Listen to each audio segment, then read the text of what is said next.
الحمد للہ وقفا والصلاة والسلام علی عباده الذین اصطفى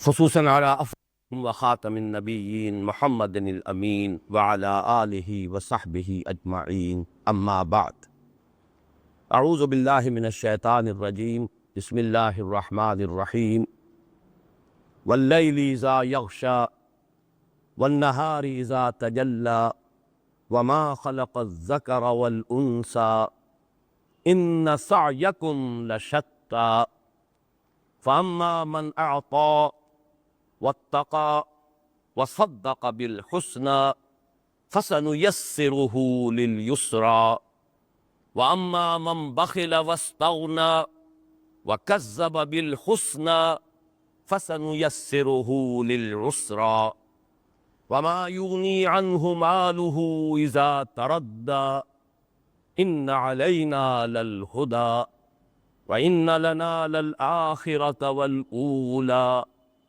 فأنذرتكم نارا تلظى لا يصلاها إلا الأشقى الذي كذب وتولى وسيجنبها الأتقى الذي يؤتي ماله يتزكى وما لأحد عنده من نعمة تجزى إلا ابتغاء وجه ربه الأعلى ولسوف يرضى صدق الله العظيم رب اشرح لي صدري ويسر لي أمري واحلل عقدة من لساني يفقهوا قولي اللهم ربنا الہمنا رشدنا واعذنا من شرور انفسنا اللهم ارنا الحق حقا وارزقنا اتباعه وارنا الباطل باطلا وارزقنا اجتنابه اللهم ارحمنا بالقرآن العظيم واجعله لنا اماما ونورا وهدى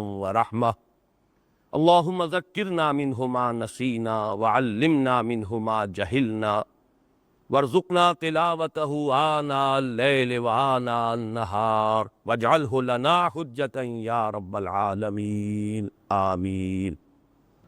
جیسا کہ میں تقابل میں عرض کر چکا ہوں، اس کے اندر اب قسمیں جو ہے وہ کم ہو گئیں اور مقسم علیہ جو ہے اب اس کی شرح و بسط ہے، اور یہ سورہ مبارکہ جو ہے زیادہ مشابہ سورہ انفطار سے، وہاں اذا والی آیات 4 رہ گئیں، اذا السماء انفطرت واذا الكواكب انتصرت واذا البحار فجرت واذا القبور بعثرت علمت نفس ما قدمت واخرت۔ اب اس کے بعد آگے بھی ساری اسی کی شرح ہے۔ اسی طرح یہاں آپ دیکھ رہے ہیں کہ 3 آیات میں قسمیں، اس کے بعد مقسم علیہ 1 آیت میں آ گیا ہے، لیکن پھر اسی کی شرح ہے جو تفصیل ہو رہی ہے آخر تک۔ تو سورہ تکویر سے مشابہ ہے سورۃ الشمس، اور سورۃ الانفطار سے مشابہ ہے اپنے اسلوب میں یہ سورۃ اللیل۔ واللیل اذا یغشی، قسم ہے رات کی جبکہ وہ چھا جائے، طاری ہو جائے، ڈھانپ لے۔ والنہار اذا تجلی، اور قسم ہے دن کی جبکہ وہ روشن ہو جائے۔ یہ باب تفاعل ہے، وہاں باب تفعیل تھا۔ والنہار اذا جلاہا، یہاں تفاعل ہے، خود روشن ہو جانا۔ والنہار اذا تجلی، اور قسم ہے دن کی جبکہ وہ روشن ہو جاتا ہے، یا شاہد ہے، گواہ ہے دن جبکہ وہ روشن ہو جاتا ہے۔ وما خلق الذکر والانثی، اور جو بنایا، اب یہاں پر بھی وہ دونوں رائے ذہن میں رکھ لیجئے، ماں میں عرض کر چکا ہوں ماں مصدریہ یا ماں بمانی من، ومن خلق الذکر والانثی ایک مفہوم یہ جس نے بنایا مذکر اور مؤنث، نر اور مادہ، اور جو بنایا نر اور مادہ، یعنی یہ جو اس میں اس کی خلقت کے اندر جو حکمت مضمر ہیں، جو کسی کی خلاقی کا مظہر ہے، وہ ہے کہ اس نے نر اور مادہ کی تقسیم کی، اور اس نر اور مادہ کی تقسیم سے ہی پھر وہ ایک توالد اور تناسل کا سلسلہ آگے چلا، بقائے نسل، پریزرویشن آف دی اسپیشیز، وہ در حقیقت اسی نر اور مادہ کا جو فرق اور تفاوت ہے اس سے۔ اب ان قسموں کے بعد مقسم علیہ کیا ہے؟ ان سعیکم لشتی، یقیناً تمہاری سعی، تمہاری بھاگ دوڑ، تمہاری محنت یہ بھی مختلف ہے، یعنی جو رخ تم نے اختیار کیے وہ بھی مختلف ہے۔ شتا شتیت کی جمع ہے، شتیت کہتے ہیں مختلف، متفرق، علیحدہ علیحدہ۔ تو جہاں وہ بات تھی کہ تمہارے اندر خیر اور شر کے داعیات ہیں، پھر قد افلح من زکاہا وقد خاب من دساہا، بالکل وہی بات یہاں آئی کہ ان سعیکم لشتیٰ، لیکن میں عرض کر چکا ہوں لفظ سعی یہاں پر بہت اہم ہے کہ اس کے اندر در حقیقت خود انسان کی اپنی سعی یہ معین کر رہا ہے کہ یہاں پر اصل میں فاعل جو ہے انسان خود ہے، یہ اس کا اپنا فری چوائس ہے، اپنا اختیار ہے جس کو بروئے کار لا کر وہ اپنی سعی کا رخ معین کرتا ہے۔ ان سعیکم لشتیٰ، یقیناً تمہاری سعی و جہد، تمہاری محنت جو ہے وہ بھی مختلف قسم کی ہے۔ اس کے لیے جیسے کہ سورۃ النجم میں کہا گیا ہے وَلَيْسَ لِلْإِنسَانِ إِلَّا مَا سَعَىٰ وَأَنَّ سَعْيَهُ سَوْفَ يُرَىٰ، نہیں ہے انسان کے لیے مگر وہی کی جس کے لیے اس نے محنت کی ہے، سعی کی ہے، جد و جہد کی ہے، بھاگ دوڑ کی ہے، تگ و دو کی ہے۔ دنیا میں بھی بغیر تگ و دو کے کچھ نہیں ملتا، اور آخرت میں بھی کچھ نہیں ملے گا۔ تگ و دو کرنی ہوگی، محنت کرنی ہوگی، بھاگ دوڑ کرنی ہوگی۔ ایک دنیا کے لیے محنت ہے اور ایک آخرت کے لیے محنت ہے، کرنی ہوگی۔ وَأَنَّ سَعْيَهُ سَوْفَ يُرَىٰ، البتہ اس پر اسے مطمئن رہنا چاہیے، ریسٹ ایشورڈ، کہ تمہاری سعی جو ہے ضائع ہو نہیں ہوگی، وہ تمہیں دکھا دی جائے گی۔ جیسے آگے چل کر آئے گا کہ جس کسی نے بھی کمائی کی ہوگی مثقال ذرۃ خیرا یرہ، اور جس نے مثقال ذرۃ شرا اس کی کمائی کی ہوگی وہ بھی اس کو دیکھ لے۔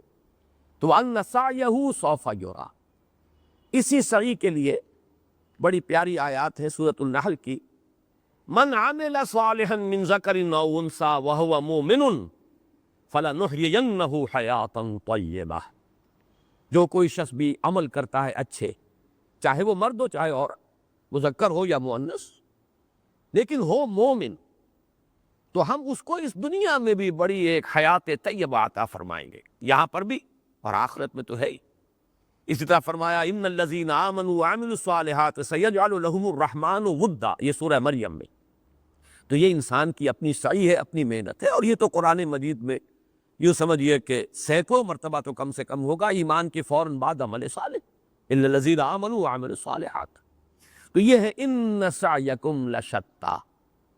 اب اس کے بعد کا جو مضمون ہے یہ بھی میرے نزدیک قرآن حکیم میں حکمت کے عظیم ترین خزانوں میں سے، تین صفات آئی ہیں ایک دوسرے کے مقابلے میں، ایک صفت، اس کے بعد دوسرا قدم، تیسرا قدم، جس نے یہ تینوں گھاٹیاں عبور کر لی وہ اتقا ہوگا، سب سے متقی انسان۔ اور یوں سمجھیے کہ یہ مقام اور مرتبہ صدیقیت ہے، نبوت سے متصل مرتبہ صدیقیت۔ تین اوصاف ایسے ہیں کہ ان میں انسان اگر پورا اتر جائے، تین مراحل ہیں ان سے گزر جائے تو وہ مقام صدیقیت پر فائز ہو جائے۔ اس کے برعکس منفی ہے، جیسے ایک طرف +1 +2 +3 یہ مقام صدیقیت تک چلا گیا، -1 -2 -3 یہ مقام اشقا، سب سے زیادہ شقی۔ آگے آ رہا ہے صورت میں اتقا اور اشقا دو مقابل میں آ رہے ہیں، افعل التفصیل کے صیغے۔ یہ شقاوت، بدبختی، نامرادی، ناکامی کی انتہا ہے، جو ان تینوں سے محروم رہا، کوئی ایک قدم بھی نہ اٹھا سکا۔ تو پہلا مرتبہ جو ہے، اور وہی ہے اصل میں اس صورت کا مضمون، یہ جان دیجئے اصل مضمون وہ ہے، مقام صدیقیت کی وضاحت در حقیقت اس سورہ مبارکہ کا اصل مضمون۔ لیکن چونکہ اصول میں نے بارہا آپ کو بتایا ہے کہ تعرف الاشیاء بازدادہا، اشیاء ظاہر ہوتی ہیں، زیادہ اجاگر ہوتی ہیں اپنے جو اینٹونمز ہیں، جو متضاد سے ہے اس کے تقابل میں، وہ حقیقت اور اجاگر ہوتی ہے۔ دن کی حقیقت زیادہ اجاگر ہوتی ہے رات کے پس منظر میں، رات اگر نہ ہوتی تو دن کی حقیقت کو ہم نہ سمجھ پاتے، اور رات کی حقیقت زیادہ اجاگر ہوتی ہے دن کے پس منظر میں۔ اگر دن نہ ہوتا تو رات کی حقیقت کو ہم کیا سمجھتے؟ تو تعرف الاشیاء بازدادہا، یہاں اس وجہ سے وہ برعکس مضمون بھی آ گیا ہے، اشقائیت والا مضمون، ورنہ اصل میں جو مضمون اس سورہ مبارکہ کا ہے وہ در حقیقت مقام صدیقیت۔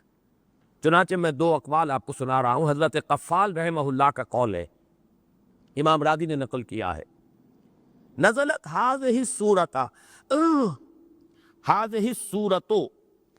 نازل ہوئی ہے یہ سورت مبارکہ فی ابی بکر و انفاقہ علی المسلمین، یہ سورہ مبارکہ نازل ہوئی ہے حضرت ابو بکر صدیق جو صدیق اکبر ہے رضی اللہ تعالی عنہ، ان کی شان میں، اور انہوں نے جو انفاق کیا مسلمانوں پر، بڑی خطیر رقمیں خرچ کی، اور وہ ضعفاء بیچارے جو غلام اور کنیزیں تھیں جو ایمان لے آئے تھے، اور جن پر پہاڑ توڑے جا رہے تھے ظلم و ستم کے، انہیں خرید کر اور منہ مانگے دام دے کر انہیں خریدا ہے اور آزاد کیا۔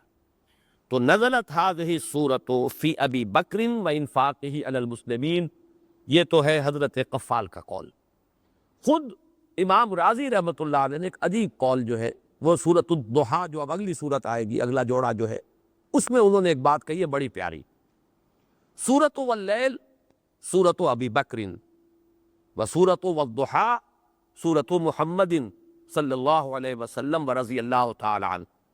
یہ سورۃ اللیل جو ہے یہ سورہ ابی بکر ہے، حضرت ابو بکر کی شان میں، اور سورۃ الضحیٰ جو آئے گی والضحیٰ واللیل اذا سجی، اور سورۃ الانشراح، دونوں مل کر ایک حقیقت کو مکمل کرتی ہیں، وہ ہے حضور کی شان میں، وہ سورۃ محمد ہے صلی اللہ علیہ وسلم۔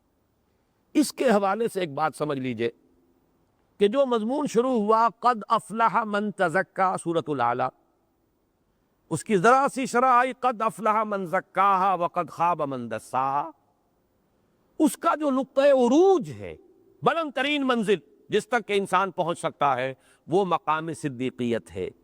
یہ ہے انسان کی اپنی سعی سے حاصل ہونے والا مقام۔ اس سے اوپر کا مقام مقام نبوت ہے۔ یہ تو پہلے بھی وہابی تھا اور اب تو اس کا سلسلہ بندی ہو گیا۔ حضور پر صلی اللہ علیہ وسلم ختم نبوت کے بعد پہلے بھی وہ انسان کی سعی و جہد اور اپنی کوئی محنت اور مشقت جو ہے اس سے وہ حاصل نہیں کیا جا سکتا تھا، وہ خالص وہابی شے ہے، وہ اکتسابی شے نہیں تھی نبوت، اور اب تو دروازہ بندی ہو گیا۔ تو شارٹ آف نبوت جو بلند ترین مقام ہے وہ مقام صدیقیت ہے۔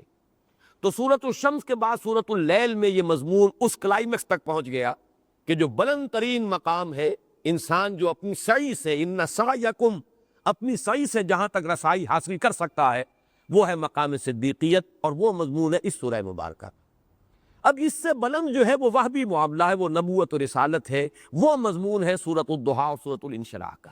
اس طریقے سے تدریجاً اس 4 سورہ نور و ظلمت کے اندر یہ مضمون جو ہے تدریجاً ارتقا پا کر اصل میں تکمیل کو پہنچے گا۔ اصل نقطہ عروج تو ہے سورۃ الضحیٰ اور سورۃ الانشراح، لیکن انسانی سعی اور محنت کے دائرے کے اندر اس کا نقطہ عروج جو ہے وہ اسی سورۃ اللیل میں آ چکا ہے۔ اب نوٹ کیجئے وہ 3 اوصاف کیا ہیں جو انسان اپنے اندر جمع کر لے تو مرتبہ صدیقیت تک فائز ہو جائے گا۔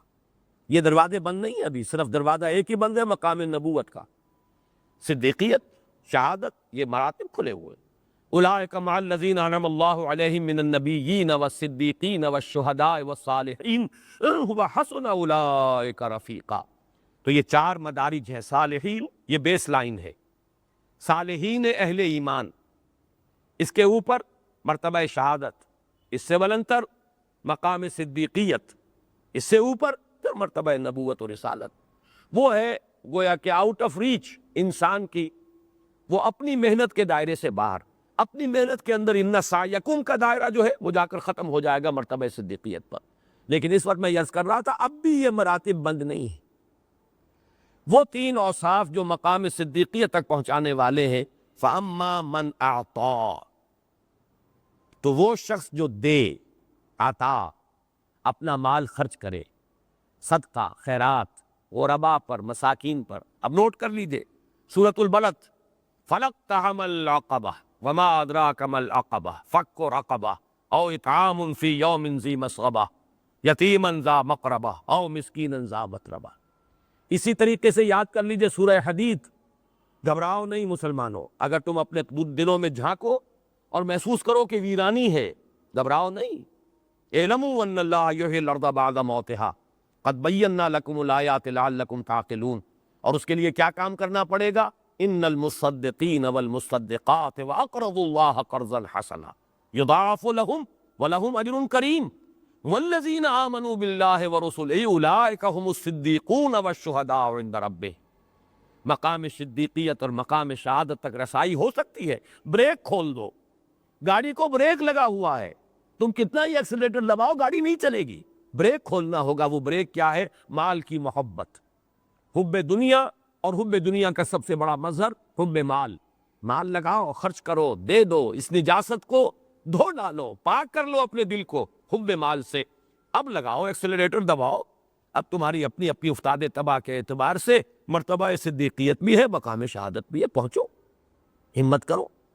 یہ ہے در حقیقت وہ مضمون جو اب آ رہا ہے آخری مرتبہ یہاں. یہ پہلا وصف ہے اعطاء. مال کی محبت نہ ہو، بریک نہ لگا ہوا ہو. وہ آیات بھی ذہن میں رکھیے، لن تنالوا البر حتی تنفقوا مما تحبون. یہ سورہ بلد میں یہ سب بیان کر چکا ہوں، لیکن ایک چیز بیان ہونے سے رہ گئی تھی. عبادات اسلامی میں سے زکوٰۃ کا لفظ بھی لیا گیا ہے اسی عبادت کے لیے جو مالی عبادت ہے. تزکیہ کی جو گفتگو ہم کل کر چکے ہیں، تزکیہ کیا ہے؟ نفس کے ارتقاء اور انسان کی ترقی جو ہے روحانی، اس کے راستے میں جو موانع ہیں انہیں دور کرنا تاکہ وہ نشو و نما پائے. پاک کر دینا، موانع کو ہٹا دینا. جیسے کہ وہ مالی جو ہے وہ کھرپا لے کر جھاڑ جھکاڑ جو ہے وہ اکھاڑ کر پھینک دیتا ہے، اسی طریقے سے وہ موانع جو ہے انسان کی روحانی ترقی میں ان کو دور کرنا اور پھر اس کو ارتقاء دینا، اس کو نشو و نما دینا، یہ ہے تزکیہ. اور زکوٰۃ وہ عبادت ہے کہ جس کا تعلق ہی انفاق مال سے ہے. اللہ کی راہ میں اللہ کی خوشنودی کے لیے، رضا جوئی کے لیے مال خرچ کرنا. تو پہلا وصف ہے فَأَمَّا مَنْ أَعْطَىٰ. دوسرا وَاتَّقَىٰ. یہ تقوی آ چکا ہے. الہمہا فجورہا و تقواہا. تقوی اس کا اصل مفہوم ذہن میں رکھیے، جس کے اندر وہ مورل لا موجود ہے، مؤثر ہے، جو نیکی بدی میں امتیاز کرتا ہے، جو نیکی کی طرف چلنا چاہتا ہے بدی سے رکتا ہے، جس میں ایک احساس مسئولیت ہے، جو پھونک پھونک کر قدم رکھتا ہے. کوئی غلط کام نہ کروں، کسی کا دل نہ توڑ دوں، کسی کے احساسات کو مجروح نہ کر دوں، کسی کی عزت پر حملہ نہ کر دوں، کوئی حرام شے اپنے پیٹ میں نہ ڈال لوں. یہ ایک احساس ذمہ داری، ایک انر ریسٹرینٹ ہو انسان کے اندر، اندر سے کوئی شے روک رہی ہو، یہ تقوی ہے. یعنی خیر اور شر کی تمیز کا برقرار رہنا اور داعیہ خیر کا کچھ غالب ہونا، بدی سے روکنا. نفس لوامہ کی کیفیت جو ہے وہ موجود ہو، ایک بیدار نفس لوامہ، ایک لیونگ کانشنس انسان کا. تیسری چیز وصدق بالحسنی. جو تصدیق کی اس نے بہت عمدہ بات کی. یہ حسنہ کی تعبیر کے اندر بہت سے مختلف جو ہے قول موجود ہیں. سب سے اہم قول جس پر کہ تقریباً ہمارے تمام متقدمین کا اجماع ہے، اس سے مراد ہے الکلمۃ الحسنی، جو سب سے اچھا کلمہ ہے، الکلمۃ الطیبہ، لا الہ الا اللہ محمد الرسول اللہ. یعنی جو دعوت رسالت محمدی کا جو ایک یوں سمجھیے کہ نٹ شیل میں جو لب لباب ہے، جس نے اس کی تصدیق کی. اور اس کے اندر عموم کو بھی لیجئے، ہر خیر کی، ہر بھلی بات کی تصدیق. اس کو آپ اپنے اوپر بھی طاری کریں تو ایک ہر شخص کا تجربہ ہے کہ کبھی بحثم بحثہ میں، گفتگو میں آپ محسوس کرتے ہیں کہ مخالف کی بات زیادہ مضبوط ہے، اس کی دلیل زیادہ قوی ہے، میری بات کمزور ہے. اب آپ کے سامنے دو راہ ہے، یا تو صاف مان لیں ٹھیک ہے بھائی میں غلط تھا، میری بات صحیح نہیں ہے، آپ کی بات صحیح، میں تسلیم کرتا. لیکن اس میں ذرا کسر نفسی ہوتی ہے. جھوٹی انا جو ہے وہ انسان کو روکتی ہے، نہیں اڑے رہو، ڈٹے رہو، جھگڑتے رہو، بحثم بحثہ کرتے رہو. دلیل کم وزنی ہے تو کیا ہے، آواز بڑھا دو، شور کے ساتھ جو ہے غالب ہو جاؤ. یہ ہے انسان کے اندر اس کا جو نفس امارہ کہ خام خواہ اس کے سامنے شکست کیوں قبول کی جائے، اور آدمی لگا رہتا ہے بحثم بحثہ. اسی کا نام ہے وہ عصبیت جاہلی، اسی کا نام ہے تعصب، اسی کا نام ہے ہٹ درمی. اب یہ دو راہ ہے. ایک شخص میں یہ وصف اگر ہے کہ آمادہ رہے، جو خیر کی بات آئے، جو صحیح بات آئے، جو دل کو لگ جائے فوراً قبول کر لوں گا. اس میں کوئی شے رکاوٹ نہیں بنے گی کہ میری عزت کو اس سے کوئی نقصان پہنچ رہا ہے، تالیاں پٹ جائیں گی، لو جی یہ تو ہار گئے، فلاں جیت گیا. اس خوف سے بالکل انسان آزاد ہو کر آمادہ رہے، جو اچھی بات سامنے آئے، جو عمدہ بات، جو قوی دلیل، فوراً تسلیم کرو. یہ اصل میں صدیقیت کا سب سے اونچا جو وصف ہے وہ یہ ہے. یہاں جو مار کھا جائے گا، چاہے پہلے دو قدم وہ اٹھا چکا ہو، لیکن یہاں مار کھا گیا تو گیا. البتہ جو دوسرے قدم پر مار کھا گیا وہ اس سے بھی زیادہ شقی ہے. جو پہلے ہی میں شارٹ ہے، اس کے اندر وہی نہیں ہے تو وہ اشقا ہے، وہ تو پھر گویا کہ انتہائی بدبخت انسان ہے. تو یہ مدارج قائم ہو جائیں گے کہ صدیقیت یہی تو ہے اصل صدیقیت. جیسے ہی حضور نے دعوت پیش کی فوراً تصدیق، ٹھیک ہے دل کو بات لگی. یہ سوچا ہی نہیں کہ میں تو زیادہ بڑا عہدہ رکھتا ہوں محمد کے مقابلے میں صلی اللہ علیہ وسلم و رضی اللہ تعالی عنہ. حضور کے پاس قریش کی جو ٹرائبل ہائرارکی تھی اس کا کوئی عہدہ نہیں تھا. حضرت ابوبکر کے پاس اتنا حساس منصب تھا کہ قتل کے مقدمات میں دیت کا فیصلہ وہ کرتے تھے، خون بہا کتنا ہوگا اس مقتول کا. کس قدر سینسیٹیو ایشو ہے ٹرائبل زندگی کا، یہ عہدہ تھا ان کے پاس. حضور کے پاس کوئی عہدہ نہیں. پھر حضرت ابوبکر بہت مالدار تھے، مال ان کا ذاتی تھا، وہ کسی بیوی کا تو نہیں تھا. جو بھی معیارات وہاں کے ہیں میں اس کے اعتبار سے تقابل کر رہا ہوں، ورنہ کہاں حضور کی شان اور کہاں ابوبکر. بہرحال زمین و آسمان کا فرق ہو جائے گا، کہاں نبوت اور کہاں ان کی تصدیق کرنے والے. لیکن یہ کہ عام انسانی معیارات کے اعتبار سے سوچئے تو حضور کے پاس تو اپنا کوئی پیسہ تھا ہی نہیں، سرمایہ تھا نہیں. وہ لوگ یہی جانتے تھے یہ ساری دولت تو بیوی کی ہے، خدیجہ کی ہے، ان کے پاس تو کوئی دولت نہیں. اس اعتبار سے دنیاوی پہلوؤں سے حضرت ابوبکر بلند تھے محمد الرسول اللہ صلی اللہ علیہ وسلم کے مقابلے میں بظاہر، لیکن کوئی چیز آڑے نہیں آئی. حضور کی گواہی سے بڑی گواہی کس کی ہوگی کہ میں نے جس کے سامنے بھی اپنی دعوت پیش کی اس نے کچھ نہ کچھ توقف ضرور کیا، سوائے ابوبکر کے کہ ایک لحظے کا توقف نہیں کیا. یہ بات راستے میں رکاوٹ بنی نہیں کہ یہ کون کہہ رہا ہے، جو کہہ رہا ہے صحیح کہہ رہا ہے، صحیح بات ہے، فوراً تصدیق کرو. یہ ہے تصدیق بالحسنی. فاما من اعطى. اب ان چیزوں کو سمجھیے، اللہ تعالیٰ ہمیں اس کی توفیق دے. اور اگر ہم خود اپنے اندر محسوس کریں کہ کج بحثی اور بحثم بحثا اور اپنی بات کی پچ اور اپنی بات پر اڑ جانے کا کوئی مادہ ہے، اس کو نکالیے. یہ بہت بڑی رکاوٹ ہے. یہ گویا کہ مقام صدیقیت کی طرف پیش قدمی میں سب سے بڑی رکاوٹ ہے. جو صحیح بات آئے مانیے، تسلیم کیجیے، اس میں اپنی انانیت، جھوٹی نفس، عزت نفس کو آڑے نہ آنے دیجیے. فَأَمَّا مَنْ أَعْطَى وَاتَّقَى وَصَدَّقَ بِالْحُسْنَى فَسَنُيَسِّرُهُ لِلْيُسْرَى. یہ تحسیر کا وہ مضمون آ گیا جو سورۃ الاعلیٰ میں آ چکا ہے، وَيُيَسِّرُكَ لِلْيُسْرَى. اور اس کے اعتبار سے وہ پورا پس منظر ذہن میں رکھیے. انسان ارادہ کرتا ہے لیکن انسان کے ارادے سے کوئی عمل وجود میں نہیں آ سکتا جب تک کہ اللہ کی طرف سے توفیق اور تیسیر نہ ہو جائے. بلکہ پہلے درجے میں تو لفظ اذن، ہم ہاتھ اٹھانا چاہتے ہیں، نہیں اٹھا سکتے اگر اللہ کا اذن نہ ہو. پتا بھی جنبش نہیں کھا سکتا اگر اللہ کا اذن نہ ہو. پھر اس سے آگے بڑھ کر توفیق، موافقت پیدا کر دینا ہمارے مزاج کے اندر کسی کام کے لیے. اس سے آگے تیسیر، آسان کر دینا. انسان ایک مرحلے پہ محسوس کرتا ہے یہ تو بڑی سخت چڑھائی ہے، نہیں چڑھ سکوں گا میں، لیکن ہمت کر کے قدم بڑھاتا ہے تو ایک کے بعد دوسرا، دوسرے کے بعد تیسرا معلوم ہوتا ہے اتنا مشکل تو نہیں تھا. جتنا پہاڑ مجھے یہ نظر آ رہا تھا ایسا مشکل تو نہیں تھا وہاں. یہ تیسیر ہے. اسی طریقے سے بے حیائی کی طرف انسان پہلا قدم اٹھا دے، اس کے بعد 10 درجے اور آگے بڑھے گا، اس کے بعد 100 درجے پہنچ جائے گا. وہ میں بیان بھی کر چکا ہوں ملتانی ایک کہاوت کے اعتبار سے بھی کہ تھیندے تھیندے بندہ تھی جاندہ ہے. وہ رفتہ رفتہ جو ہے نہ معلوم کتنی گندگیوں میں اور کتنی پستیوں میں انسان پہنچ جاتا ہے. ایک نسل کے بعد دوسری، دوسری کے بعد تیسری، اور پھر بیڑا غرق ہوا اور قعر مذلت کے اندر جو ہے تحت الثری میں انسان پہنچ گئے. یہ تیسیر ہے اللہ کی طرف سے. خیر کی طرف آؤ گے اللہ آسان کر دے گا. فَسَنُيَسِّرُهُ لِلْيُسْرَى. اب یسرا جو ہے اس کی آخری اس کا مصداق ہے جنت. ہم اس کو آسان کر دیں گے بڑی آسانی کے لیے، یعنی سہج سہج آسان کرتے ہوئے، حق کی منزلیں طے کراتے ہوئے، سلوک کے مراحل طے کراتے ہوئے، عمل صالح کی تمام منزلوں سے گزار کر اور پھر جنت تک پہنچا دیں گے. فَأَمَّا مَنْ أَعْطَى وَاتَّقَى وَصَدَّقَ بِالْحُسْنَى فَسَنُيَسِّرُهُ لِلْيُسْرَى. اللہم ربنا اجعلنا منہم، اللہم ربنا اجعلنا منہم. مانگنے میں تو کوئی حرج نہیں، اللہ سے مانگیے. مانگیں گے تو کوئی عجب نہیں کہ اللہ تعالیٰ ہمارے لیے بھی تیسیر فرمائے، ان راستوں کو کھول دے. اب اس کے برعکس دیکھیے کس قدر اس میں ربط ہے اور کس قدر الفاظ ایک لفظ کے مقابلے میں لفظ آ رہا ہے. جس طرح موتی جو ہے اس طرح ٹکے ہوئے ہیں یہاں پر. اعطاء کے مقابلے میں وَأَمَّا مَن بَخِلَ، وہ شخص کے جو بخل سے کام لیتا ہے، حریص ہے دولت کا، سینت سینت کر رکھتا ہے. الذی جمع مالا وعددہ یحسب ان مالہ اخلدہ. مال کی محبت نتیجتاً یتیم کی، کلا بل لا تکرمون الیتیم ولا تحاضون علی طعام المسکین وتأکلون التراث اکلا لما وتحبون المال حبا جما.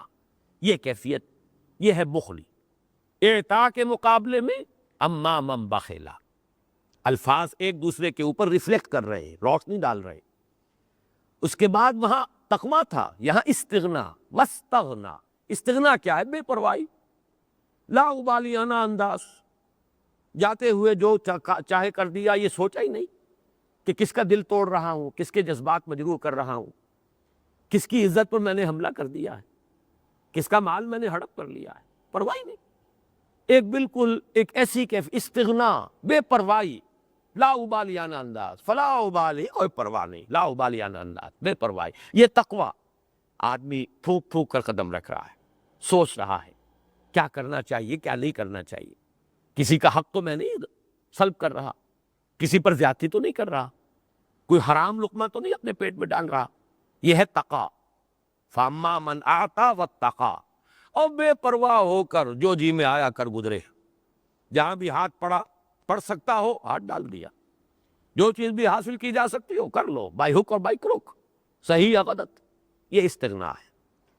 وَأَمَّا مَنْ بَخِلَ وَاسْتَغْنَى وَكَذَّبَ بِالْحُسْنَى، تکذیب، اچھی بات، عمدہ بات، صحیح بات، دل گواہی دے دے کہ صحیح بات ہے، پھر بھی جھٹلا دینا، یہ گویا کہ it seals the fate of the person۔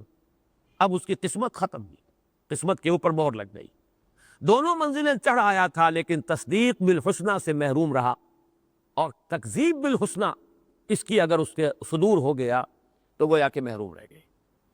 البتہ یہ نوٹ کر لیجئے، فَسَنُيَسِّرُهُ لِلْعُسْرَىٰ، اب اس کی وضاحت کی ضرورت نہیں۔ جو شخص یہ روش اختیار کرے گا، یہ اوصاف جمع کر لے گا اپنے اندر، قدم بقدم اس راستے پر آگے بڑھے گا، اس کو ہم سہج سہج آسان بنا دیں گے اسرا کے لیے۔ وہ الاسرا جہنم، سختی کی جگہ، وہ جہاں پر کہ اس کے لیے وہ عذاب ہی عذاب ہے اور سختی ہی سختی ہے، رفتہ رفتہ وہاں پہنچا دیں گے۔ یہ تیسیر کا فلسفہ، فَسَنُيَسِّرُهُ لِلْيُسْرَىٰ فَسَنُيَسِّرُهُ لِلْعُسْرَىٰ۔ یہ جو تین اوصاف بمقابلہ تین اوصاف آئے ہیں، میں نے جو قرآن حکیم نے جو خاص بعض مضامین ایسے ہیں کہ ہر شخص کو اپنی افتاد طبع کے اعتبار سے بعض چیزوں سے خصوصی مناسبت ہوتی۔ میں جب میڈیکل کا طالب علم تھا تب بھی مجھے نفسیات سے خصوصی شغف تھا، اور اگر میں کوئی اسپیشلائزیشن کرتا وہ تو یہ کہ اس تحریک کی طرف عملی اتنی وابستگی اسی دور میں ہو گئی تھی کہ پروفیشن کو پھر ایز اے پروفیشن میں نے اختیار کیا ہی نہیں، ورنہ آدمی مزید پڑھتا ہے مزید۔ تو میرے دل میں ایک امنگ تھی کہ میں یہ جو سائیکالوجی کی میڈیسن ہے، میں اس کو ڈی پی ایم اس وقت ہوتا تھا، diploma in psychological medicine, psychiatry, میں اس راستے پر جاتا، مجھے ایک مناسبت تھی اسی وقت۔ اس اعتبار سے انسانوں کی مختلف قسمیں، شقاوت کے بھی درجات ہیں، سب برابر نہیں ہیں، کوئی شقی ہے اور کوئی اشقا ہے، اور رشد اور فوز و فلاح کے بھی درجات ہیں، مراتب ہیں، سب برابر نہیں ہیں۔ نہ اہل ایمان سب برابر تھے، نہ اہل کفر سب برابر تھے۔ خدا پنج انگوش یکساں نہ کر، نہ ہر زن زنست ہو، نہ ہر مرد مرد، نہ ہر عورت عورت ہے، نہ ہر مرد مرد ہے۔ اللہ نے پانچوں انگلیاں برابر نہیں کی۔ اس طرح ہر کافر برابر نہیں، تمام کافر برابر نہیں، تمام مومن برابر نہیں۔ تو یہاں اس سورہ مبارکہ کے حوالے سے میں نے کچھ معین کیے ہیں مراتب، وہ ذرا نوٹ کر لیجئے۔ بلند ترین مرتبہ وہ لوگ کہ جو ان تینوں سیڑھیوں پر چڑھ جائیں، ارتاء بھی ہے، تقویٰ بھی ہے، وہ حس جو ہے اخلاقی وہ بھی چاق و چوبند ہے، مؤثر ہے، انر ریسٹرینٹ موجود ہے، پھر تصدیق بالحسنہ، کہیں بھی اپنا کبر جو ہے، کبر ذات اور اپنی جھوٹی انانیت آڑے نہ آئے۔ یہ تینوں جن میں آ گئے وہ صدیقین ہیں، اور صحابہ کرام میں اس کی دو نمایاں ترین مثالیں حضرت ابو بکر جو صدیق اکبر ہے، اور حضرت عثمان رضی اللہ تعالی عنہما۔ حضرت عثمان بھی پانچویں یا چھٹے ایمان لانے والے ہیں، حضرت ابو بکر حضور کی دعوت پر فوراً ایمان لے آئے، اور حضرت ابو بکر کی دعوت پر فوراً ایمان لانے والے حضرت عثمان۔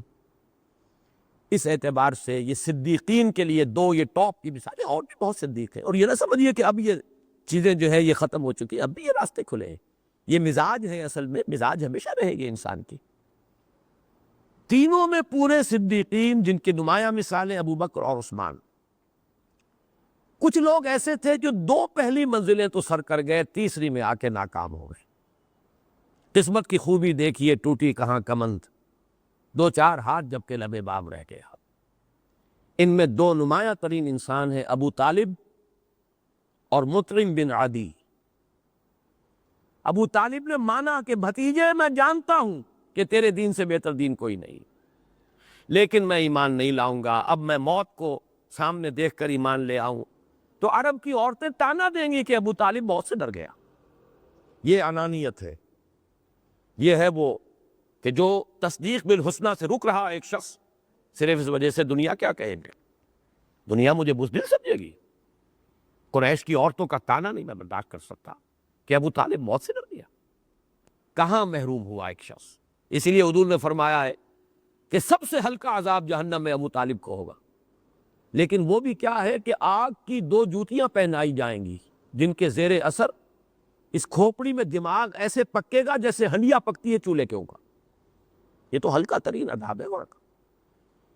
اور اس کی دوسری مثال مطعم بن عدی، جس نے حضور کو پناہ دی طائف سے جب واپس آئیں، 6 بیٹوں کو لے کر نکلا ہے ہتھیار سجا کر، اور اپنی پناہ میں اور اپنی امان میں لے کر آیا ہے حضور کو مکے کے۔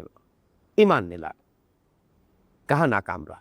کیسا شخص ہوگا وہ، اس کی شرافت نفس، اس کی شجاعت۔ آخر حضور نے بھی پورے مکے میں سے منتخب کیا ہے اس کو کہ تم اگر مجھے اپنی امان میں لے لو تو میں مکے میں داخل ہو جاؤں، ورنہ وہاں تو دارالندوا میں فیصلہ ہو چکا تھا کہ محمد کو قتل کر دیا جائے۔ اب تو کوئی رکاوٹ تھی نہیں، ابو طالب کا انتقال ہو چکا۔ اب بنو ہاشم کا سردار ابو لہب ہے جو سب سے بڑھ کر دشمن ہے محمد کا صلی اللہ علیہ وسلم، وہ دنیاوی پروٹیکشن ختم ہو چکی۔ یہی وجہ ہے کہ حضور طائف گئے تھے، لیکن وہاں بھی چونکہ دنیاوی اعتبار سے ناکامی ہوئی، واپس آئے، واپس آگے داخل کیسے ہو؟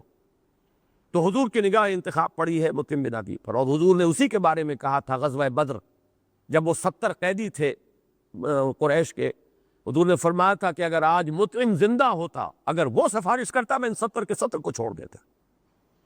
تو ایک احسان عظیم ابو طالب کا بھی ہے حضور پر۔ 10 برس تک وہ آڑ بنے رہے ہیں، قریش اقدام نہیں کر سکے حضور کے خلاف ابو طالب کی وجہ سے۔ اور بہت احسان بڑا ہے اور ہم سب پر ہے، ابو طالب کا بھی ہے، مطعم بن عدی کا بھی، کہ اس نے اپنے 6 بیٹوں کو، اس نے پہلے تو یہ کہلوا دیا تھا کہ ہاں چلے آئیے آپ مکے میں، میری امان ہے آپ کو۔ حضور نے پھر پیغام بھیجا ہے، یوں نہیں میں اگر داخل ہوا فوراً ہی کسی نے حملہ کر دیا، لوگوں کو تو پتہ نہیں ہے، تم آ کر لے کر جاؤ۔ تو وہ اپنے 6 جوان بیٹوں کو ہتھیار سجا کر لے کر مکے سے باہر آیا ہے اور حضور کو لے کر گیا ہے، اور مکے میں اعلان کرتا گیا ہے محمد میری امان میں، میں نے امان۔ اب یہ ان کی ٹرائبل لائف تھی، ایک شخص نے امان دے دی، امان ہے۔ اور یہی گویا کہ بقیہ تو 2 برس یا 2.25 برس جو گزرے ہیں مکے کے اندر، گویا کہ پہلے اگر کوئی امان تھی دنیاوی، اصل امان تو اللہ کی ہے، لیکن یہ عالم اسباب ہے۔ عالم اسباب میں پہلے 10 برس امان رہی ہے تو وہ ابو طالب کی، اور بعد کے یہ جو 2 برس ہے، 2.25 یا 2.5 برس جتنے بھی ہے، ان میں اگر امان تھی تو وہ مطعم بن عدی کی تھی۔ اب چلیے، یہ ہوئے وہ کہ جو بخیل بھی نہیں تھے، نہ ابو طالب نہ مطعم بن عدی، شریف انسان، لیکن یہ کہ تصدق بالحسنہ پر آ کر ناکام ہو گئے، کذب بالحسنہ کے جرم کے مرتکب ہو گئے، محروم ہو گئے۔ اس میں ایک درجہ اور نیچے آئیے، 2 میں انسان پورا ہے، تیسرے میں تاخیر ہو گئی، تصدیق بالحسنہ فوراً نہیں ہوئی، وقت لگا، یہ ایک درجہ نیچے آ گیا۔ اور اس درجے پر فائز ہیں حضرت عمر، حضرت حمزہ رضی اللہ تعالیٰ۔ 6 برس گزرے ہیں، صدق بالحسنہ میں 6 سال کی تاخیر ہے، لیکن بخل بھی نہیں تھا نہ حمزہ میں نہ عمر میں۔ اور اسی طریقے سے شجاعت اور حمیت اور مروت، یہ چیزیں بھی موجود۔ حمزہ اور عمر رضی اللہ تعالیٰ عنہما یہ مرتبہ شہادت پر فائز ہیں، دونوں شخصیتیں۔ بلند ترین مثالیں جو ہے وہ حضرت عمر، حضرت حمزہ رضی اللہ تعالیٰ عنہما۔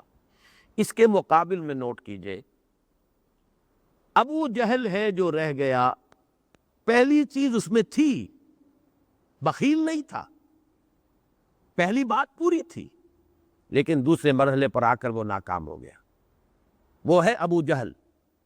اور اگر کہیں وہ ایمان لے آتا، جیسے میں نے کہا ابو طالب اور مطعم بن عدی ایمان لے آ کے صدیقین میں سے ہوتے، ابو جہل ایمان لے آتا تو شہداء میں سے ہوتا۔ یہی وجہ ہے کہ حضور نے ترازو کے اندر ایسا تولا ہے برابر، ایک پلڑے میں ڈالا ہے حضرت عمر کو اور ایک میں ڈالا ہے ابو جہل کو، اے اللہ عمرو ابن ہشام یعنی ابو جہل اور عمر ابن الخطاب میں سے ایک کو تو ضرور میری جھولی میں ڈال رہی۔ اب قرۂ فال بنا میں من دیوانہ زدن اللہ تعالیٰ نے منتخب کر لیا حضرت عمر کو، وہ عمر ابن الخطاب سے عمر فاروق بن گئے۔ یہی قرآن فال اگر ہوتا تو ابو جہل جو ہے وہ بھی اپنے مزاج کے اعتبار سے بہادری شجاعت اس میں تھی۔ اسی طریقے سے بخل نے، اس نے، میں نے بارہ آپ کو سنایا، اس نے کہا یہ کہ بنو ہاشم نے کھانے کھلائے، ہم نے ان سے بڑھ کر کھلائے، انہوں نے مہمان نوازیاں کی، ہم نے ان سے بڑھ کر کی، ہم کندھے سے کندھا ملائے چلے آ رہے ہیں، اب اگر ان کی نبوت مان لیں تو ہم تو ہمیشہ کے لیے ان کے غلام ہو جائیں۔ یہ ہے تیسرا بلکہ چوتھا بنانا۔ اب آئیے سب سے نیچے تحت الثری میں کل خیر سے خالی، بخیل بھی اور بزدل بھی اور تعصب بھی، ہٹ دھرمی بھی، تکبر بھی، حسد بھی، ساری برائیاں جمع۔ اس کے لیے دو نام نوٹ کر لیجئے، ابو لہب، بدترین انسان، یہی وجہ پوری سورت اس شخص کے نام سے، تبت یدا ابی لہب وتب ما اغنی عنہ مالہ وما کسب سیصلی نارا ذات لہب وامرأتہ حمالۃ الحطب فی جیدہا حبل من مسد۔ اور اس کے ساتھ بریکٹ کر لیجئے ولید بن مغیرہ، وہ شخص جس پر اللہ کا غضب سورہ نون میں بھی بھڑکا ہے، فلا تطع کل حلاف مہین ہماز مشاء بنمیم مناع للخیر معتد نسیم عتل بعد ذلک زنیم ان کان ذا مال وبنین اذا تتلی علیہ آیاتنا قال اساطیر الاولین۔ وہی ہے جس کا ذکر سورۃ النجم میں ہے، وَأَعْطَىٰ قَلِيلًا وَأَكْدَىٰ، بخیل انسان۔ وہی ہے جس کا ذکر جو ہے وہ سورہ مدثر میں ہے،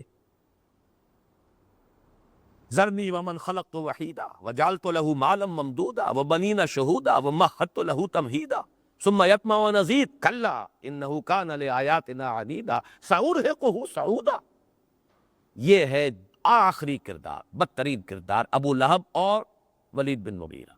آخری بات اس میں نوٹ کر لیجئے، اگر یہ ایمان لے آتے تو کیا ہوتا؟ بدترین منافق ہوتے، جیسے کہ عبداللہ ابن ابی، ایمان تو لے آیا، بظاہر مسلمان ہے، لیکن بدترین منافق ہوتے اگر یہ ایمان لے آ۔ یہ ہے میرا حاصل مطالعہ شخصیتوں کا، مخالفین، معاندین، محرومین، موافقین، مومنین جو آئے ان کے بھی درجات ہیں، صدیقیت کا اور مقام ہے، شہادت کا اور رتبہ ہے، عام صالحین اور ہیں۔ اسی طریقے سے مخالفین میں یا یہ کہ جو محروم رہ گئے، محرومین میں تو ابو طالب اور مطعم بن عدی بھی ہے، محرومین میں پھر ابو جہل بھی ہے، اس سے زیادہ شقی ہے، اور ان میں اشقا جو ہے وہ ابو لہب ہے، امیہ ابن خلف ہے، اسے بہت ہے، میں نے تو چند نام دیے ہیں آپ کو، ولید بن مغیرہ ہے۔ اگر وہ ایمان لے آتے، ابو طالب اور مطعم بن عدی وہ صدیقین میں ہوتے، ابو جہل ایمان لے آتا وہ شہداء میں ہوتا، اور یہ بدبخت کہیں ایمان لے آتا تو منافقین میں سے ہوتے۔ یہ ہے شخصیتوں کا پہچاننا اور کردار، اور جو کیریکٹرز ہیں مختلف، جیسے کہ حضور نے فرمایا الناس کالمعادن خیارکم فی الجاہلیت خیارکم فی الاسلام، بڑی پیاری حدیث۔ انسان معدنیات کی طرح ہے، جو تم میں جاہلیت میں بہتر تھے وہی اسلام میں بہتر ہوئے۔ لوہے کی اور ہے، صاف کر لیجیے، لوہا ہی بنے گا نا، وہ کوئی سونا یا چاندی تو نہیں بن جائے گا۔ سونے کی اور ہے، صاف کریں گے سونا بنے گا، چاندی کی اور ہے، صاف کریں گے چاندی بن جائے گی۔ تو الناس کالمعادن خیارہم فی الجاہلیت خیارہم فی الاسلام اذا فقہوا، ایک حدیث میں یہ دو الفاظ اور آئے ہیں، جب ان میں تفقہ پیدا ہو جائے، حقیقت کو پہچان لے، تصدیق بالحسنہ کر لے، تو جو وہاں بہتر تھے وہی یہاں بہتر۔ ابو طالب اور مطعم بن عدی ایمان لے آتے صدیقین میں ہوتے، ابو جہل ایمان لے آتا شہداء میں ہو، حضرت عمر حمزہ کے ہم رتبہ ہوتا۔ اگر یہ بدبخت ایمان لے آتے تو منافقین میں سے ہوتے۔ چلیے آگے، فَأَمَّا مَنْ أَعْطَىٰ وَاتَّقَىٰ وَصَدَّقَ بِالْحُسْنَىٰ فَسَنُيَسِّرُهُ لِلْيُسْرَىٰ وَأَمَّا مَنْ بَخِلَ وَاسْتَغْنَىٰ وَكَذَّبَ بِالْحُسْنَىٰ فَسَنُيَسِّرُهُ لِلْعُسْرَىٰ وَمَا يُغْنِي عَنْهُ مَالُهُ إِذَا تَرَدَّىٰ۔ اور ما یہاں دونوں معنی دیتا ہے، ما نافیہ بھی، نہیں فائدہ پہنچائے گا اسے اس کا مال، یا کیا پہنچائے گا وہ فائدہ اسے اس کا مال، مائے نافیہ اور مائے استفہامیہ، لیکن استفہام انکاری، کیا فائدہ پہنچائے گا، یعنی کوئی فائدہ نہیں پہنچائے گا۔ بظاہر سوال ہے جب اصل میں نفی کرنی مقصود ہے، تو مائے نافیہ یا استفہامیہ ہے تو استفہام انکاری، کچھ فائدہ نہیں پہنچائے گا اسے اس کا مال۔ اصل شے وہی ہے نا، بخل، وہ مال جو اس نے جمع کیا، الذی جمع مالا وعددہ، اب صرف اس ایک شے کو لے رہے ہیں، باقی چیزیں چھوڑ دی۔ جو جڑ کی بات ہے اس کو پکڑو، وہ جڑ تو ہے اعطاء، اور اعطاء کے مقابلے میں بخل، اور بخل کا نتیجہ ہے مال جمع کرنا، الذی جمع مالا وعددہ۔ وما یغنی عنہ مالہ اذا تردی، تردی جو ہے ردی کہتے ہیں کوئی شے جو ہلاک ہو جائے، تردی باب تفاعل ہے، ہلاک ہو جائے گا۔ اور ایک یہ کہ تردی اس معنی میں ہے کہ بلندی سے گر جانا، جیسے متردیہ سورۃ المائدہ میں جہاں حرام جانور جو ہے ان کا بیان آیا ہے، کوئی جانور بلندی سے گر کر مر جائے، والنتیحہ کوئی جانور دوسرے کو سینگ مار دے اس سے مر جائے، تو یہ بھی سب مردار کے حکم میں ہے اور وہ بھی حرام ہے۔ تو اس طرح متردیہ جبکہ اس کو گرایا جائے گا، جبکہ یہ گرایا جائے گا یا تو جہنم کے گڑھے میں اور یا قبر کے گڑھے میں، مال کام نہیں آئے گا۔ ما یغنی عنہ مالہ اذا تردی، جب وہ ہلاک ہوگا جہنم میں گر کر یا ہلاک ہو کر اور قبر میں اتارا جائے گا، تو کوئی مال اسے فائدہ نہیں دے گا، وہ تو یہاں رہ جائے گا، مال تو پچھلوں کا ہے۔ ان علینا للہدی، اب یہ وہ قانون ہے، اور یہ بڑی اہم آیت ہے، نوٹ کیجئے، اس پر حکمت قرآنی کا بہت اہم اصول ہے۔ اللہ اپنی ایک ذمہ داری کو بیان ہم پر ذمہ داری ہے راہ سجھا دینے کی، یہ اللہ نے ذمہ لیا ہے۔ ہر انسان پر کسی نہ کسی وقت انکشاف حق ہو جاتا، اور یہ اللہ جانتا ہے۔ آپ پر ایک حقیقت منکشف ہو گئی ہے، اللہ جانتا ہے، اب آپ اعراض کر رہے ہیں، تکذیب کر رہے ہیں، بس یہاں سے اپنی شامت آپ نے خود بلا لی۔ اب آپ کے اندر وہ حق کو دیکھنے اور پہچاننے کی استعداد بھی کم ہوتی چلی جائے گی، یہاں تک کہ سلب ہو جائے گی۔ وَنُقَلِّبُ أَفْئِدَتَهُمْ وَأَبْصَارَهُمْ كَمَا لَمْ يُؤْمِنُوا بِهِ أَوَّلَ مَرَّةٍ، پہلی مرتبہ جب حقیقت کا انکشاف ہو، عافیت اس میں ہے، فوراً تصدیق کرو، صدق بالحسنى، بات مان لو، کوئی مصلحت، کوئی خوف، کوئی اپنے مفاد، کوئی چیز، کوئی اپنا تکبر، کوئی تعصب جو ہے اگر راستے میں آ گیا تو گویا کہ تم نے ہلاکت کے راستے پر اپنے آپ کو ڈال لیے۔ ہاں، راہ سجا دینا ہمارے ذمے ہے، ان علینا للہدی، یہ بھی نوٹ کیجئے سورۃ الاعلیٰ، سبح اسم ربک الاعلیٰ الذی خلق فسوی والذی قدر فہدی، یہ وہ بنیادی افعال ہیں اللہ تعالیٰ کے جن میں یہ ہدایت بھی شامل ہے۔ اللہ نے ہر شے کو ہدایت دی ہے، حیوانات کو دی ہے، نباتات کو دی ہے، ان جمادات کو دی ہے، انسانوں کے اندر بھی جبلی ہدایت بھی ہے، اور حق کا انکشاف بھی اللہ تعالیٰ ہر انسان پر ایک مرحلہ ضرور آتا ہے کہ کر دیتا، اس لیے کہ وہ اس کی رسپانسبلٹی ہے۔ انا علینا، ہمارے ذمے ہے، یہ ہمارے ذمے ہے، یہ تو ہم پورا کر دیں گے۔ انا علینا للہدی، ایک دفعہ تو کھول دیں گے کہ حقیقت یہ ہے، اب اس سے اعراض کرے انسان یا اسے قبول کرے، صدق بالحسنى پر عمل کرے یا کذب بالحسنى کا ارتکاب کرے، یہ اس کا چوائس ہے، اس his own free choice۔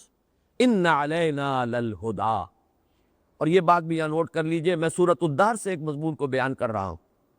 یہ جو بعض لوگوں کا خیال ہے کہ اللہ تعالیٰ نے انسان کو ہدایت دے دی ہے، نیکی کی بھی بدی کی بھی، یہ بہت بڑا مغالطہ ہے۔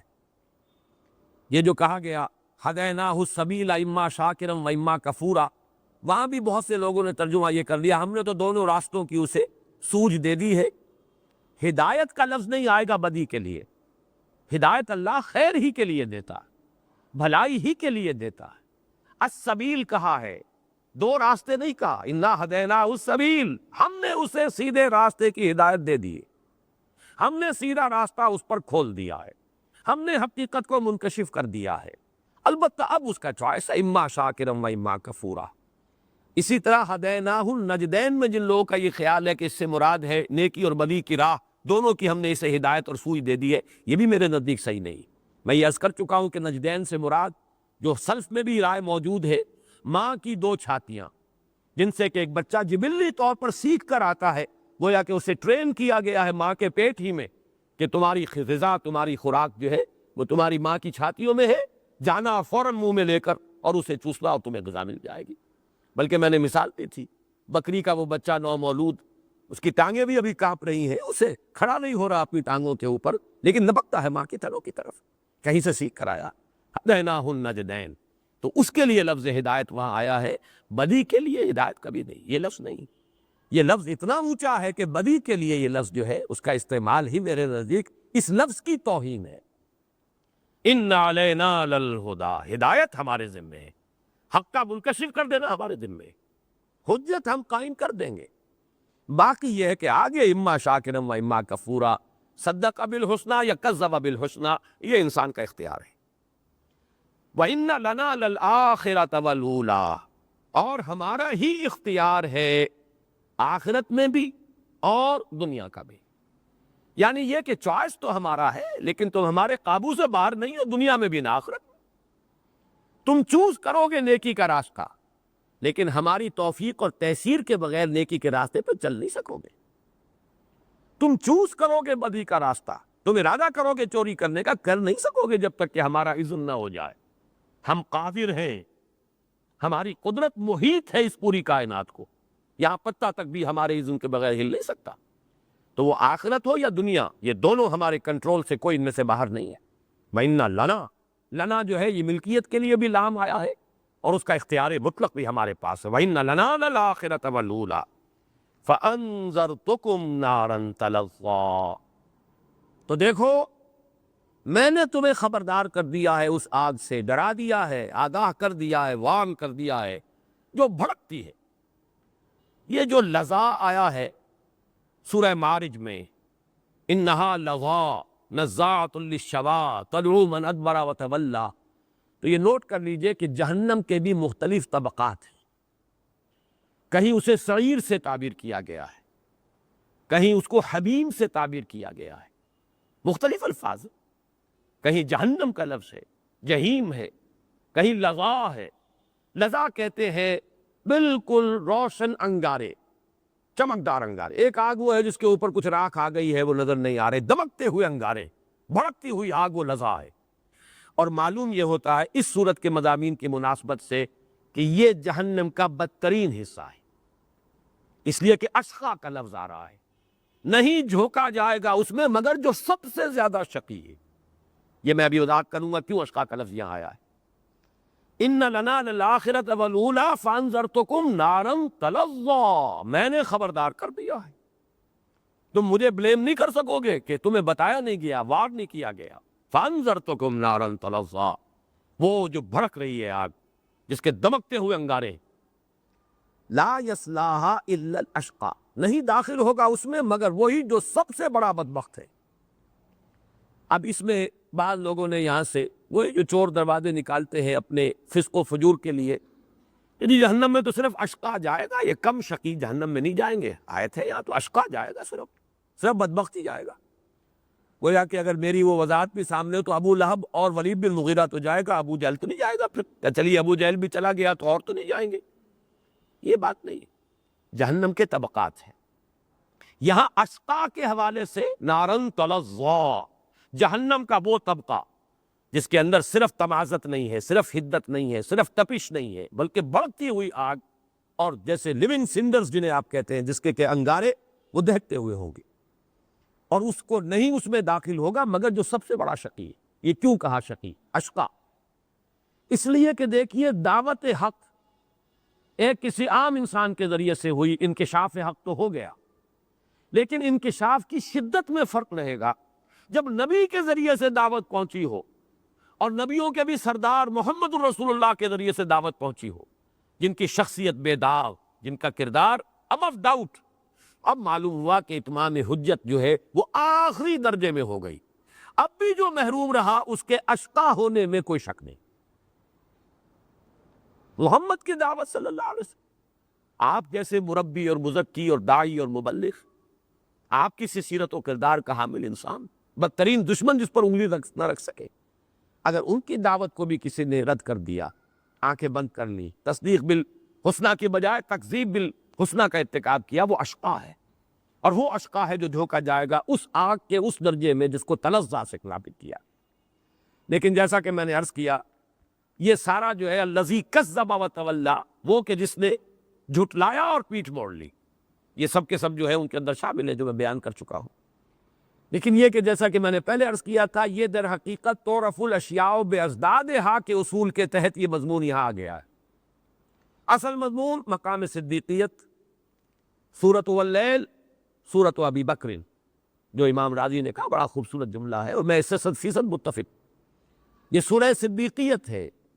یہ جب میں مضمون لکھنا میں نے شروع کیا تھا، مکمل نہیں ہو سکا، مرتبہ صدیقیت ہی اس کا عنوان تھا، جس میں پھر یہ 4 سورہ نور و ظلمت کے حوالے سے میں مقام صدیقیت کے لوازم ثلاثہ یا عناصر ثلاثہ، وہ جو اقبال کا شعر ہے، قہاریو جباریو سلطانیو جبروت، الفاظ کچھ مختلف ہوں گے، یہ 4 عناصر ہو تو بنتا ہے مسلمان۔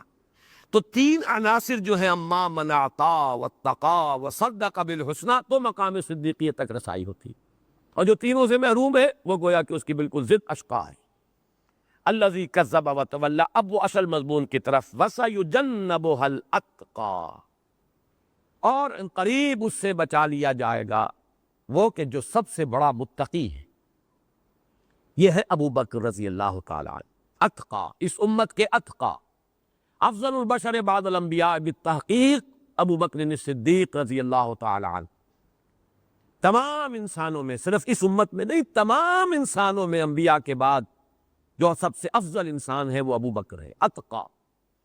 وَسَيُجَنَّبُهَا الْأَتْقَى الَّذِي يُؤْتِي مَالَهُ يَتَزَكَّى، اصل شے وہی مال ہے جس نے مال جمع کیا اور وہ اس کے لیے ہلاکت کا ذریعہ بن گیا، جب وہ جہنم میں گرایا جائے گا یا قبر میں نیچے اتارا جائے گا اس کے کام نہیں آئے گا۔ یہ ہے وہ راستہ، الَّذِي يُؤْتِي مَالَهُ يَتَزَكَّى، وہ کہ جو اپنا مال دے رہا ہے، خرچ کر رہا ہے، لگا رہا ہے، لوٹا رہا ہے، یتزکا، تزکیہ حاصل کرنے کے لیے۔ قد افلح من تزکا، سورۃ الاعلیٰ سے بات چلی ہے، قد افلح من زکاہا، اور اس کی اصل جو سب سے بڑی عبادت ہے زکوٰۃ، وہ در حقیقت انفاق مال، الذی یؤتی مالہ یتزکا، جو اپنا مال خرچ کر رہا ہے۔ 40,000 درہم کا سرمایہ تھا جب ایمان لائے ہیں، جو مکی دور کے جو 12 برس ہیں اس میں سمٹ کر اتنا سا رہ گیا تھا کہ ایک کوٹلی میں باندھ کر وہ سرمایہ جب وہ حضور کے ساتھ سفر پر روانہ ہوئے، سفر ہجرت پر، وہ بھی ساتھ لے گئے، گھر والوں کے لیے ایک پیسہ نہیں چھوڑا۔ حالانکہ بیٹیاں تھیں، حضرت عائشہ، حضرت اسماء، والد نابینا ابو قحافہ، ایمان نہیں لائے تھے اس وقت تک، ہجرت کے بعد ایمان لائے، اہلیہ اپنی، ایک پیسہ نہیں چھوڑا۔ ابو بکر کی زندگی میں یہ مرحلہ 2 مرتبہ آیا، ہجرت کے وقت سب کچھ لے گئے، اور پھر غزوہ تبوک کے وقت جھاڑو پھیر کر گھر میں سے کوئی شے نہیں رکھی۔ ہر چیز کی ضرورت ہوتی، سوئی بھی چاہیے جنگ کے لیے ساتھ سوئی بھی درکار ہے، وہاں جو شے لے آئے ہیں کچھ نہیں چھوڑا۔ اور یہ ایک مرتبہ نہیں، 2 مرتبہ، ایک مرتبہ مکی دور، ایک مرتبہ وہ مدنی دور۔ الذی یؤتی مالہ یتزکا، جو اپنا مال دیتا ہے، خرچ کرتا ہے، صرف کرتا ہے، لٹا رہا ہے دونوں ہاتھوں سے حصول تزکیہ کے لیے، تو یہی ہے اتقا۔ وَمَا لِأَحَدٍ عِندَهُ مِن نِعْمَةٍ تُجْزَىٰ، یہ ذو معنیین ہے جملہ، اس کے 2 ترجمے ہو سکتے ہیں۔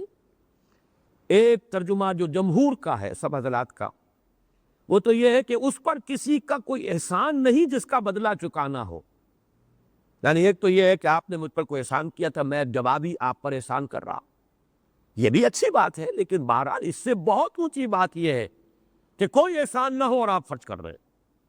جیسے کہ حضرت بلال کا کوئی احسان تو نہیں تھا ابو بکر پر، حضرت ابو فقیہ کا کوئی احسان تو نہیں تھا ابو بکر پر، حضرت زنیرہ کا رضی اللہ تعالیٰ عنہ کوئی احسان نہیں تھا ابو بکر پر۔ وَمَا لِأَحَدٍ عِندَهُ مِن نِعْمَةٍ تُجْزَىٰ، اور نہیں ہے اس پر کسی کا کوئی احسان و انعام کہ جس کا بدلہ دینا مقصود ہو۔ یہ تو ہے جمہور کا ترجمہ۔ مولانا اصلاحی صاحب نے ایک بات نکالی ہے، بات بڑی لطیف ہے، عمدہ ہے، لیکن میں یہ کہوں گا کہ یہ ذو معنیین مانیں گے اس جملے کو، دونوں معنی مراد ہے، اور یہ فصاحت و بلاغت کا ایک اہم معاملہ ہوتا ہے کہ ایسے الفاظ جس کے دونوں جو پہلو ہیں، جن کا احتمال ہے دونوں صحیح ہو، اس کی کسی پر عنایت کسی بدلے کی خاطر نہیں ہے، یعنی کوئی احسان وہ کر رہا ہے تو اس لیے نہیں کر رہا کہ مجھے بھی کوئی بدلے میں ملے، خالصۃ لوجہ اللہ، جو سورہ دہر میں آیا تھا، انما نطعمکم لوجہ اللہ لا نرید منکم جزاء ولا شکورا، ہم تمہیں کھانا کھلا رہے ہیں تو صرف اللہ کی رضا جوئی کے لیے، تم سے تو ہمیں کوئی شکریہ بھی نہیں چاہیے، نہ کوئی ہمیں یہ چاہیے کہ تم ہمارا احسان مانو، جزا تو بہت بڑی بات ہے، ہمیں کچھ نہیں چاہیے، ہماری جزا اللہ پر، ہم اللہ سے لیں گے جو لیں گے۔ یہ ہے، یہ بھی گویا کہ، اور یہی سورہ مدثر میں جو آیا فرمایا وَلَا تَمْنُن تَسْتَكْثِرْ، اس کا بھی بعض لوگوں نے مفہوم یہ لیا ہے، اگرچہ میرے نزدیک دوسرا مفہوم زیادہ راجح ہے، لیکن یہ کہ آپ احسان نہ کریں کسی پر کہ بدلے میں اور زیادہ اس سے لیں، یہ ایک بڑی یعنی دنات تباہ کی بات ہے۔ بعض چیزیں وہاں مذکور ہے، یہ وہ وَثِيَابَكَ فَطَهِّرْ وَالرُّجْزَ فَاهْجُرْ، اب یہ چیزیں بھی جو ہے حضور کے مقام سے تو بہت ہی ہمیں فروع معلوم ہوتی ہے، لیکن یہ ابتدائی دور کی وحی ہے، بالکل آغاز میں اپنے کپڑوں کو بھی پاک رکھیے، ناپاکی اور نجاست کی ہر کیفیت سے اپنے آپ کو دور رکھیے۔ اسی میں یہ بھی ہو سکتا ہے مفہوم جو لیا گیا ہے کہ احسان کسی پر اس لیے نہ کیجیے کہ کوئی بدلہ اس سے لینا ہو اور اس سے اپنے لیے کثرت جو ہے وہ اور درکار ہو، معاذ اللہ اس کا کوئی امکان نہیں، لیکن یہ کہ ایک امکان وہاں بھی لیا گیا ہے، تو مولانا اصلاحی صاحب نے اس کا یہ ترجمہ کیا ہے۔ بہرحال الفاظ جو ہے محتمل ہے معنیین کے، ذو معنیین، دو معنوں موجود ہیں، لیکن بہرحال میں ترجیح دے رہا ہوں اسی کو جو جمہور کی ہے کہ کوئی احسان نہیں ہے ان پر کسی کا جس کا بدلہ چکانا ہو۔ البتہ جو دلیل دی ہے مولانا اصلاحی صاحب نے وہ صحیح نہیں ہے، اس کا یہ مطلب ہے کہ اگر کوئی احسان ہو اور اس کے کوئی انسان کرتا ہے تو یہ انہوں نے کہا کہ یہ تو اچھی بات نہیں، حالانکہ میرے نزدیک وہ بھی بات اچھی ہے، یہ بھی شکر ہے کہ آپ نے احسان کا بدلہ احسان سے دیا، حل جزاء الاحسان الا الاحسان، یہ کوئی بری بات اور گھٹیا بات نہیں ہے، لیکن یہ کہ اس سے بلند تر درجہ یہ ہے کہ آپ پر کسی کا کوئی احسان نہ ہو اور آپ اس کے ساتھ احسان کر رہے ہو، تو یہ بلند تر درجہ ہے، یہ مقام ہے کہ جو حضرت ابوبکر کی مقام اور مرتبے سے زیادہ مناسبت رکھنے والا ہے۔ إِلَّا ابْتِغَاءَ وَجْهِ رَبِّهِ الْأَعْلَىٰ، سوائے اس کے کہ اسے تو چاہیے اپنے بلند و بالا پروردگار کا چہرہ، وجہ چہرے کو کہتے ہیں، مراد کیا ہے اس کی رضا، اگر آپ کسی سے راضی ہوتے تو اس کی طرف متوجہ ہوتے ہیں، آپ کے چہرے پر عنایت اور اس کے لیے ابتہاج کی ایک کیفیت ہوتی ہے، اگر کسی سے انقباض ہے تو آپ اپنا چہرہ اس کی طرف سے، اگر کہیں ٹاکرا ہو بھی جائے، جیسے کبھی بے نظیر اور جتوئی صاحب کا ہو جاتا ہے تو ایک کا رخ ادھر وہ ایک کا ادھر، بہرحال وہ ہوائی جہاز میں ساتھ ہے، لیکن یہ کہ وہ they don't see eye to eye with each other، لیکن یہ کہ جس سے خوشی ہو اس کی طرف انسان متوجہ ہوتا ہے، تو یہ استعارہ ہے اللہ کی رضا کے لیے۔ إِلَّا ابْتِغَاءَ وَجْهِ رَبِّهِ الْأَعْلَىٰ، یہاں پر بھی مولانا مودودی نے کوٹ کیا ہے حضرت ابوبکر کا قول کہ والد ابو قحافہ نے حضرت ابوبکر کو ملامت کے انداز میں کہا، ابوبکر میں سنتا ہوں تم بڑے کمزور اور نحیف قسم کے غلاموں کو خرید کر آزاد کر رہے ہو، اگر کوئی نیکی کرنی ہے تو ذرا توانا قوی غلاموں کو آزاد کرو تاکہ وہ دست و بازو بنے۔ یہ عرب کی روایت ہے، ان کی ٹرائبل روایات میں سے، جس غلام کو آزاد کر دیا جاتا تھا تو وہ بھی آزاد کرنے والوں کا ممنون احسان رہتا تھا ساری عمر، وہ پھر موالی کہلاتے تھے، ان کے ہیں تو آزاد لیکن بالکل آزادوں کے برابر تو پھر بھی نہیں ہوئے نا، داغ لگا ہوا ہے غلامی کا، تو وہ ان کے گویا کے تابع شمار ہوتے تھے جنہوں نے انہیں آزاد کیا۔ تو ابو بکر اگر اپنی رقم انویسٹ کرنی ہے تو توانا اور مضبوط طاقتور غلاموں پر اپنی رقم لگاؤ تاکہ وہ تمہارے دست و بازو بنے، مددگار بنے، قبائلی زندگی میں ان بازوؤں کی بڑی اہمیت ہے۔ تو اس کی روایت ہے حضرت عامر ابن عبداللہ ابن زبیر رضی اللہ تعالی عنہما سے، حضرت عامر تو تابعی ہے جو عبداللہ ابن زبیر رضی اللہ تعالی عنہما کے بیٹے ہیں، وہ روایت کر رہے ہیں، اور آپ کو معلوم ہے کہ زبیر جو ہیں وہ بھی حضرت ابو بکر کے داماد ہیں، حضرت اسماء کے شوہر رضی اللہ تعالی عنہما، تو ان کے بیٹے ہیں عبداللہ، ان کے بیٹے عامر، ان سے روایت ہے کہ جب ابو قحافہ نے یہ بات کہی کہ ابو بکر تم یہ کمزور اور بڑے نحیف قسم کے غلاموں کو خرید کر آزاد کر رہے ہو، تم نے ذرا قوی اور توانا لوگوں پر رقم لگائی ہوتی، تو جواب میں حضرت ابو بکر نے فرمایا اے ابا، اب یہ دیکھیے یہاں پر ابا ہم تو کہتے ہیں نا یہ کہ ابا عربی زبان میں جیسے یا ابتا یہ ہا آ جاتا ہے محبت کے انداز میں، یہ کسی کو جو ہے خطاب کرنا، ابا جان انما ارید ما عند اللہ، مجھے تو وہ چیز مطلوب ہے جو اللہ کے پاس ہے، مجھے یہاں دنیا کا کوئی اجر و ثواب کہ کوئی میرا دست و بازو بنے، کوئی میرا مددگار بنے، یہ میرے پیش نظر ہے نہیں، یہ میرا مطلوب مقصود ہی نہیں۔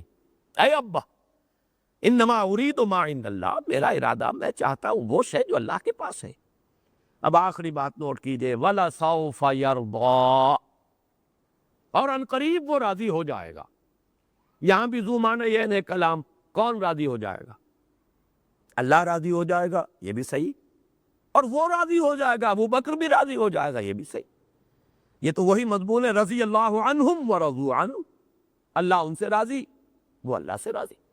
یہ تو باہمی رضامندی ہے ایک دوسرے کی، بندے اور رب کے مابین رضائے باہمی کا معاملہ ہے، اور یہ انسان کی روحانی ترقی کا بلند ترین مقام ہے۔ نوٹ کیجئے سورۃ الفجر کی جو یا آخری آیات میں، یا ایتھا النفس المطمئنہ ترجعی الی ربک راضیۃ مرضیہ۔ اور ایک بات آخری عرض کرتا ہوں، یہ مقام صدیقیت کے لیے یہ آیت ہے، اسی لیے میرے نزدیک اگرچہ یہاں پہ ترجمہ تو یہ بھی ہو سکتا ہے اللہ راضی ہو جائے گا، لیکن زیادہ راضی ترجمہ یہ ہے کہ ابو بکر راضی ہو جائے گا، اللہ اتنا دے گا کہ راضی کر دے گا ابو بکر کو۔ اور وہ کیوں؟ وہ اس مناسبت سے اگلی صورت ہے سورۃ محمد صلی اللہ علیہ وسلم، بقول امام راضی، وہاں آیت کیا آئی ہے؟ وَلَسَوْفَ يُعْطِيكَ رَبُّكَ فَتَرْضَىٰ، ان قریب اے محمد آپ کا رب آپ کو اتنا نوازے گا، اتنا دے گا کہ آپ راضی ہو جائیں گے۔ وہاں ترضا ہے، یہ صیغہ ہے مخاطب کا، آپ راضی ہو جائیں گے۔ یہاں صیغہ یرضا ہے غائب کا، بس فرق یہی ہے مقام صدیقیت میں اور مقام نبوت میں، نبی براہ راست مخاطب ہوتا ہے، وہی آتی ہے، اور صدیق براہ راست مخاطب نہیں ہے، وہ بواسطہ محمد صلی اللہ علیہ وسلم، ان کے وسیلے اور ذریعے سے ان سے خطاب ہو رہا ہے، ان کے واسطے سے ہو رہا ہے، اس لیے وہاں غائب کا صیغہ ہے وَلَسَوْفَ يَرْضَىٰ، یہ مقام صدیقیت کی نمائندگی ہے، اور وَلَسَوْفَ يُعْطِيكَ رَبُّكَ فَتَرْضَىٰ، اے محمد آپ کو آپ کا رب اتنا کچھ دے گا، اتنا نوازے گا کہ آپ راضی ہو جائیں گے، یہ مقام نبوت ہے۔ بارک اللہ لی و لکم فی القرآن العظیم ونفعنی وإیاکم بالآیات والذکر